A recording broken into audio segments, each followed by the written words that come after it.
Hiya Duck, welcome to a back to basics video where we show you, I say we, Adam has no involvement at all. I'm going to actually do the nails. Very encouraging. Yes, I am going to show you how to correctly apply gel polish. Now, this may seem simple, but some people really struggle, and there are lots of hints and tips in this video to show you how to get great retention and great application.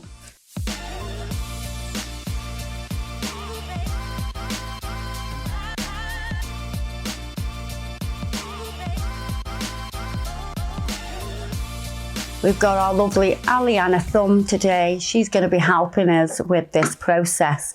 She's great. She does not answer back. I love her. And she's so realistic. I mean, that just looks like a real thumb, doesn't it? Mm-hmm. It does. So we've got one of the tips in place. This is your nail plate, nail bed. So we're going to use this as if this is a real person. And I'm going to go through every step in detail so you can get everything spot on, okay? So your client sat down in front of you. First of all, what you're going to do is sanitize the hands. So you can use a gel sanitizer or a spray sanitizer for that. And then we're going to look at the condition of their nails. So this is where you will do an evaluation of any contraindications that may either prevent you from doing the treatment, or you might have to adapt your treatment, okay? So currently Aliana is in tip-top condition. I mean, let me show you one that's not in tip-top condition. Where is that one? This one has been very loved and very used. Can you see she's a little bit battered around the old cuticle area. Bless her. She's like the emergency one. You're going to be looking out for any hangnails, any warts, anything, any kind of nail diseases that may stop you from doing your service. The majority of people will not turn up to you with manky nails, because people that have the nails done, generally the nails and the cuticles are in, a reasonable condition. You will have some people come to you that have a really thick or long eponychium. So the skin may stretch. So the eponychium here may stretch down to about here. So this is where we're going to start to ease that back. So what you're going to do is you're going to push back the cuticle, and we're going to use the cuticle pusher for this. And we're also going to come down the sides. So when you come down the sides, what I'm going to do is I'm going to take my tool and I'm going to flip it over to the blade side, and we're going to come down the sides and make sure there's no cuticle attached to the nail. So you're just basically separating the little plate from the skin. Kind of, but what you'll get is you'll get like a little bit of rubbery, it'll feel rubbery. And that's the true cuticle that's attached to the nail. And that needs to be removed. So you're going to push it back and remove it. It'll flake away. We're going to push that back and make it all gorgeous. And then what we're going to do is we're going to take a 240 grit file. There's two ways we can do this. We can use a file, or we can use a mandrel bit with a sanding band, and I'll show you both. So we kind of do one half one way and one way another way. So if you haven't had any electric file training, then this is the way that you would use the tools, and this is how you would prep. I'm going to score the edges of the file, which is really important because you don't want this to be sharp. So I'm using the replaceable sandpaper, so the nail papers, with a metal centerboard, or you can just use the normal generic files that have a plastic centerboard, but we're going to use a 240 grit file. And what you're going to do first of all is you're going to do a little bit of shaping. So I just want to square this off a little bit, because obviously we've done a consultation with the client. They want short, square nails. So as I'm filing this, because I want it nice and square, I want it square with slightly rounded corners so it's a really wearable shape. Square nails with super sharp corners tend to catch on everything. The client feels like they catch on everything and they feel a little bit uncomfortable. If it was a competition, it'd be totally different. But this is not a competition, we're doing a salon nail. So as I'm filing this, all I can see is the centre board. So I can see this. I am not angling it down. So when I look at it here, I can just see this. So I'm going to show you what I can kind of see on the camera. That's what I can see. And I'm not doing this, and I'm not doing that. Naturally, some people file and file one side more than the other. And it's like a natural kind of thing to file one side. So what you can do is, if you find that you file one side more than the other, twist your body. So you'll just spin your seat and then file, and that will adjust it. Or you can go this way and that will adjust it. Yeah, so it's just that little simple tip that's going to help you get that nice and straight. We want the side walls nice and straight. So I'm going to use a straight side of the file. So we can see how this tip kind of dips down. Even though it's a fake tip, it just dips a little bit here at the side. So I'm just going to pull the skin back with my thumb so I can access that side. And literally a couple of strokes of the file is going to sort that out.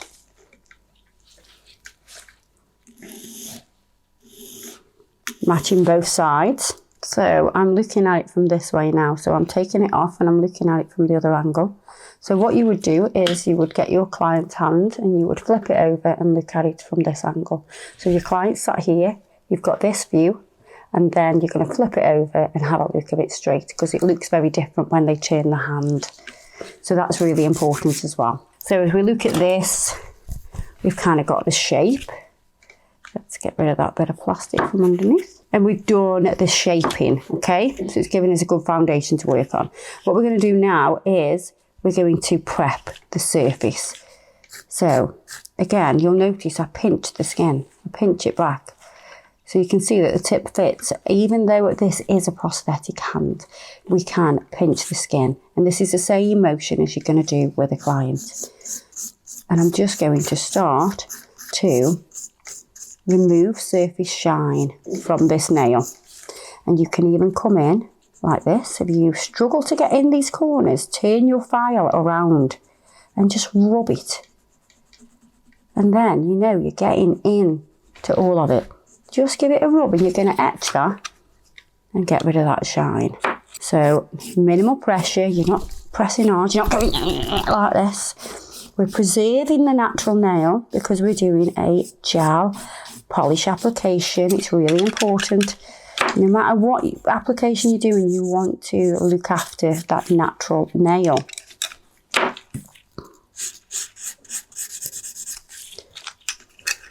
And then the other side, I'm going to show you how we do with an electric file.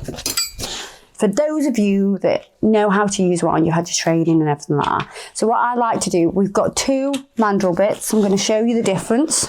So we have one that is a large one. You can use this. It's got a gorgeous Swarovski crystal at the top. And then we've got a mini mandrel as well. Great for toes, this one. Great for toes. Or anybody with little hands. Or if you feel like you can't get in to this area, this is great. So I'm going to show you both of those. Sanding band for the larger one. And then we've got the mini sanding bands. Slide it on. It has a tension grip. So you can see the tension grip. Both of them have a tension grip here. They don't have the little lines to create a grip because this technology is far superior. And if you ever lose any tension, you can literally prise out those little teeth. It holds really well. So we've got both of those set up. I'm going to show you both. I'm going to use our electric file. Truly cordless electric file. Then I'm going to go no higher than 5,000 RPM. And I'm literally just going to make contact and abrade that natural nail. Very softly, very, very softly. I'm going to show you the other one. And I'm going to come down this edge.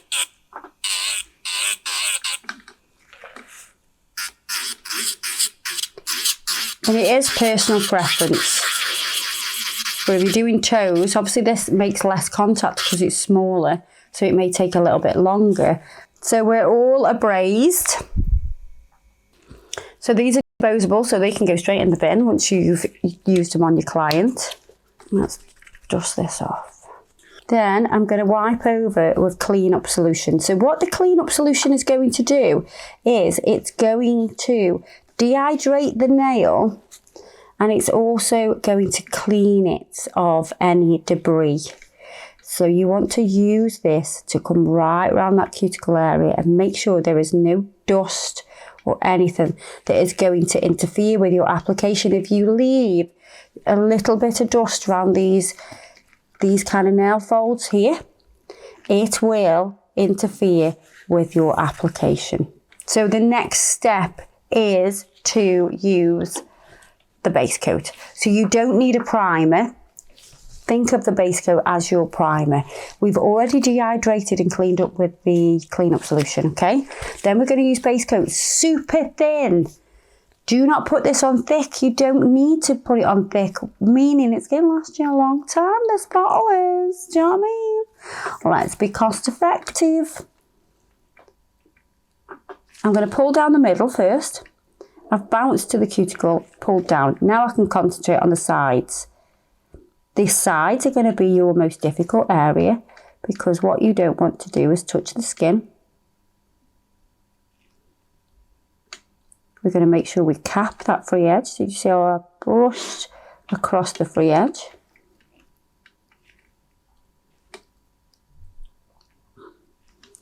So this is where I'm balancing. Can you see my finger? So my ring finger is balancing on my index finger.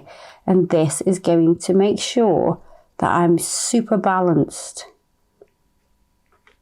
And I'm steady. There's no way I could do it like this. I'd be like, it's pretty difficult to do that. So make sure you are rested while balanced. Once you've capped it, make sure you pull all the way down again so you don't leave any bulk at that free edge. Then we're going to pop that in the lamp. Now that's a 30-second cure. Lots of people said to me, oh my God, I thought it was 60 seconds. I'm like, no, it's 30 seconds. It's quick time. So now this is ready for your colour application. I'm going to use red today. Red is one of the hardest to get nice and crisp and even. Now, if you think that you may make some mistakes, you want something ready to help you clean up, right? So you can either use orange wood stick like this, and you can dip it into some cleanup solution. Can you see how that's now got some cleanup solution on it and it absorbs into the wood? Or you can use a brush. So what I'm going to use is the Cassidy brush. This is a double-ended Cassidy brush, so it has a fine detail brush on one end, but that's not the end that I'm going to use. I'm going to use this end. It's a gorgeous brush, great for cleaning up, and it's also a one-stroke brush.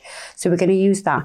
So I can have that ready with a little bit of cleanup solution on it, just dampened, yeah? Now, the red that I'm using is Jessica Rabbit, one of our most popular reds. It really is. Everybody loves this red. It's proper like bright pillar box red. Now what I'm going to do is I'm going to take this out and I'm going to rub one side up the bottle so it's actually only loaded on one side. If I just pull it out like this, it's going to be too much. So I'm going to take off some excess on one side like this. Then I know that my brush is loaded on this side. And what we're going to do is we're going to put some on and then we're going to bounce to the cuticle, pull straight down like that. So that's the first part done. Same as we did the base coat. And then we're going to bounce each side of this cuticle area. This is your hardest point. Do not make contact with the skin. Okay? And then we're going to come down one side. I'm going to pull the skin away.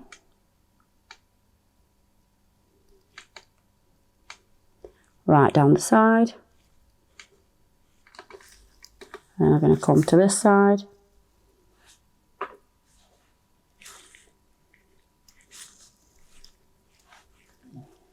Now we're going to pop that into the lamp. So that's one coat. Nice and thin. Did you see how thin it went on? We splayed the brush. We didn't just sort of float the product on. We splayed it and we fanned that brush out. The second coat is the easiest coat. Same again, we're going to pull up one side so we know the product is on one side. We're going to bounce. We've already got a marker where we're going to do a thin layer. Can you see the brush fanning? Then we're going to go one side. And the more you do this, the more you'll just do it naturally. Make sure it's nice and smooth. Then the next side, see how I just pull it from the middle down to the side.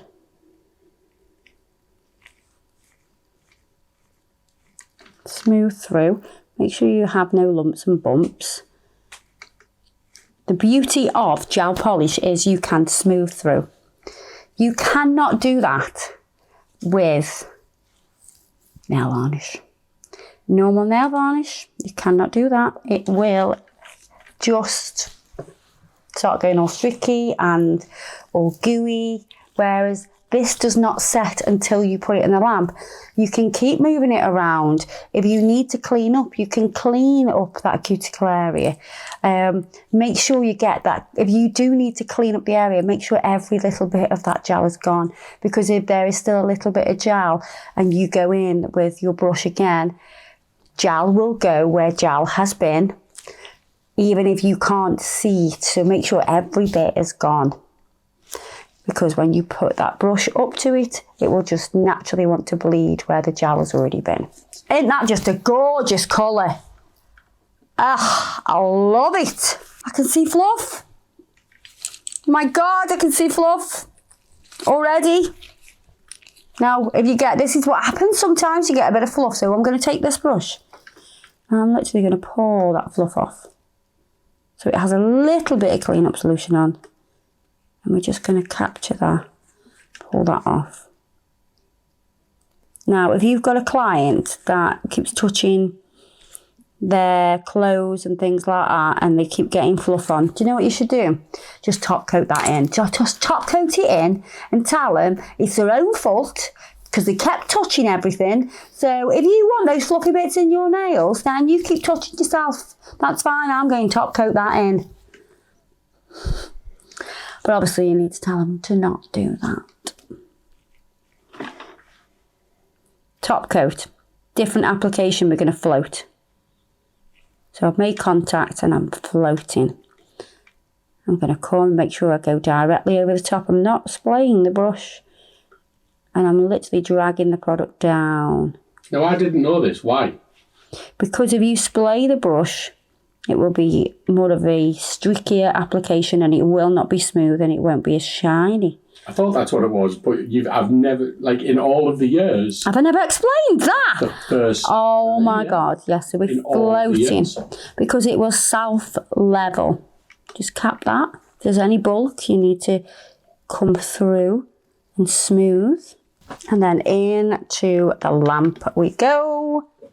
30-second cure. 30-second cure for the base coat, your gel polish, and also your top coat. All of our gel polish collection is 30-second cure. A gorgeous red nail. If you need to clean up, like we were talking about earlier, what you would do with this brush is you would literally pull it around like this, and it moves so nice. It bends to the shape of the nail, and you could clean that up with that brush. You would actually need to rehydrate again, make sure there's nothing on the brush, because the worst thing you can do is then clean up and then go back, touch again, and you're just spreading it everywhere. And then we would finish with a little bit of cuticle oil. There you are, Aliana.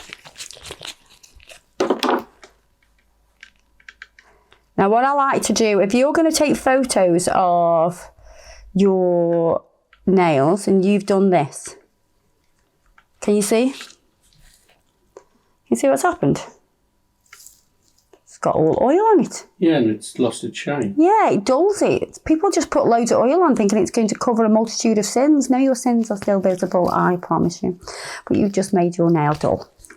So if you take a lint-free wipe, and you can even use a bit of kitchen towel to just clean that off and bring that shine back before you do your photos, because the last thing you want to do is have dull nails to take a photo.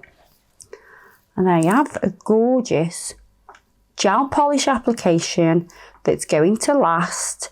Make sure you follow all the steps. So what I want you to remember is good prep is key.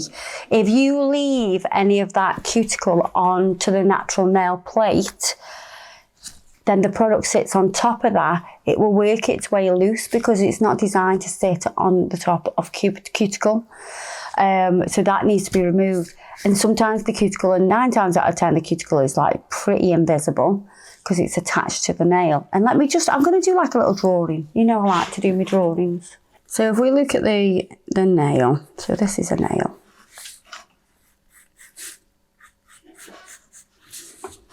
And then we have what people call the cuticle area. Okay, but this is actually the epinicium. I'm going to put ep there. And beyond that, what you have is a little bit of cuticle like this, and you can't always see it, but when you take the tool to this area, you can feel it, and it feels a bit rubbery. And then as you get the tool under that, it will lift it up. It'll lift it up and lift it off. Okay. Also, when you go in with your nail file or your mandrel bit with your sanding band on, that will actually remove it as well. Yeah, because you're kind of like filing it away. But sometimes if we kind of do a zoomed in picture of this. So this is a zoomed in part of here. Yeah. So this is the epinicium. This is the cuticle, yeah? Sometimes you can't visibly see the difference in barrier. So when you start to push and you start to push, you need to make sure it remains thin. When it starts to get really thick, and that's when you know it's the epinicium, okay? So it's only the cuticle that you need to be removing. Anything that's white, that has no blood supply. If it's like a pink or like a yellowy pink or a nudie pink, then you know it's got a blood supply. So you wouldn't be cutting that or removing that because if you were using cuticle nippers or anything like that. So if this section here is not removed and then you put your gel polish on top of it, it will work its way loose. Also with the free edge, if you don't use your base coat to cap this free edge, you might have issues. And if you don't cap it again with your top coat, whether that is a glossy top coat or a matte top coat, you've got to cap that. And sometimes you can get in the habit of capping and then doing your application, if that's how you like to work. That's always sort of best practice as well, if you are not conscious of it. So it's always important to do that. And you kind of like, that free edge is kind of being sandwiched between the base coat and the top coat. Does that make sense? So that's how you're going to prevent any kind of lifting or chipping. And don't get me wrong, depends what kind of lifestyle the client has. And if they have a lifestyle where they use their hands a lot and they're in water a lot, then maybe I would then push them to have a different system. So that would be like Sculptify, which is our soak off builder gel, and have that underneath just to give that nail a little bit more support, and it'll make it last a little bit longer. If somebody had horses, for instance, and was doing a lot of work with their hands with the horses, I would probably suggest that they had acrylics on because it would last a little bit longer. So you've got to adjust everything to your client's needs. But this is how to get a long-lasting gel polish application looking absolutely gorgeous without too much effort. Because yes, we can also, if you can't get into this area here, let's pull this down a bit. If you can't get in here, you can use this brush, which is the Cassidy brush. You can use the detail brush and just sneak into that area like that as well. Always pull that back, this cuticle, before painting, because it's going to give you a little bit more room. And as long as you can get it kind of as close as that, then you've got a nice application. I hope that makes loads of sense. If it doesn't, make a comment and we'll try and help you as much as we can. We do a basic kit, don't we, with the red in? Mm-hmm. So, any colour, I think. Yeah? I think you can pick a colour. Can you? Or two, is it? Oh, that's exciting. So we'll link that below. Don't forget to check us out on Facebook and Instagram and TikTok and all that shebang. We're always there on the socials, Duck. So yeah, I'll see you guys in the next video. Thanks for watching. Ta-ra, Duck.